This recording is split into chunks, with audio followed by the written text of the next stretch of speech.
मुझे लगा कि वो सब कुछ आपकी वजह से हुआ। आपकी वजह से वो मौत की दहलीज तक पहुंची।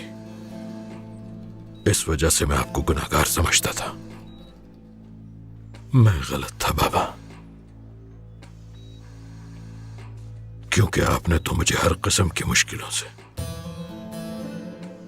लड़ना सिखाया। आपने ही मुझे बताया कि कड़ियां जुड़ जाएं तो जंजीर बनती हैं।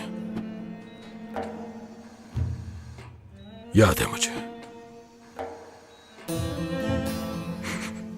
ये भी कहा था आपने कि कड़ियां अलग हो जाए तो जंजीर कमजोर हो जाती है।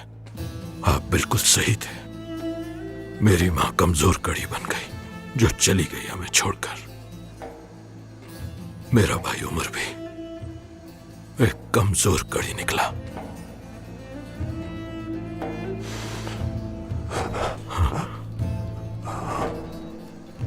बाबा,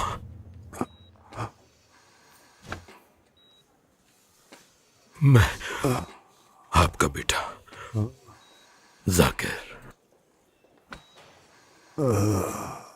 ज़ोहरा,